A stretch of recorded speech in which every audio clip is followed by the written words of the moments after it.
ઉધના વિસ્તારમાં ઘર સામે જ રમી રહેલા 3 વર્ષીય બાળકનું બદઇરાદે સાથે છોકરી સમજી અપહરણ કરી ગયેલા મનોવિકૃતિનું પોલીસે સરઘસ કાઢી રિકન્સ્ટ્રક્શન કર્યું હતું।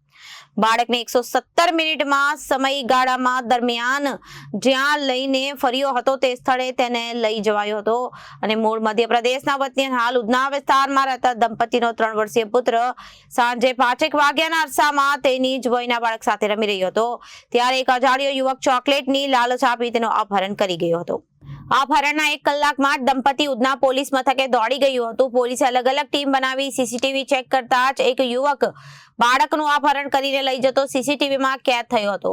આ બાળકને લઈ જતો શખ્સ એ દિશામાં લઈ જતો દેખાયો હતો। તેનો પીછો કરવાને બદલે દેસાઈએ ટીમ આગળ મોકલી અને રિવર્સમાં સીસીટીવી ચેક કરતા જણાવ્યું હતું કે 55 મિનિટમાં સફળતા હાથ લાગી હતી।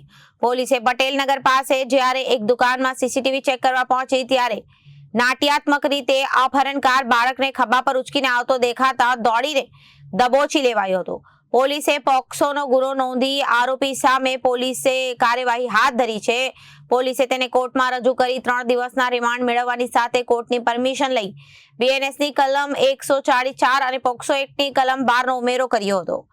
દાનિશ શેખને શુક્રવારે ઘટના સ્થળે લઈ જવાયો હતો અને અહીં તેણે બાળકનું કેવી રીતે અપહરણ કર્યું અને કયા રસ્તે બાળકને લઈ ગયો હતો તે દુકાનમાં ચોકલેટ અને વેફર અપાવવા માટે લઈ ગયો હતો ત્યાં પણ તેને લઈ જવાયો હતો અને કેટલાક શખ્સોએ તેને બાળક સાથે જોયો હતો અને ઓળખી બતાવ્યું।